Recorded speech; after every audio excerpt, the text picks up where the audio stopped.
ஒரு பணக்கார கிறிஸ்தவ குடும்பத்தில் அழகான படித்த மகள் இருந்தாள்.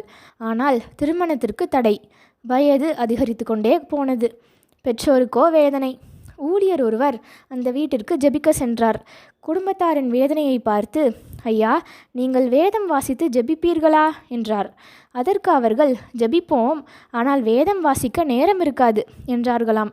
உடனே அவர், ஐயா, நீங்கள் வேதம் வாசியுங்கள், உங்கள் மகளுக்கு திருமணம் நடக்கும், நீங்கள் வாசியுங்கள் என்றாராம். அவருக்கு கோபம் உச்சத்தில் ஏறியது.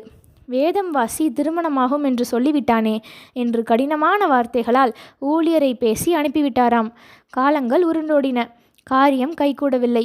ஒரு நாள் யோசித்தாராம், வேதத்தை வாசித்துதான் பார்ப்போமே என்று வாசிக்க ஆரம்பித்தாராம். கொஞ்ச நாட்களிலே மகளுக்கு பெரிய இடத்து சம்பந்தம் வந்து திருமணம் முடிந்ததாம்.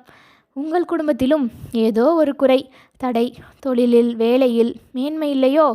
இன்றே வேதம் வாசிக்க ஆரம்பியுங்கள், காரியம் கைகூடும். இதைத்தான் வேதத்தை கேளாதபடி தன் செவியை விலக்குகிறவனுடைய ஜெபமும் அருவருப்பானது. நீதிமொழிகள் 28:9. ஆமேன்.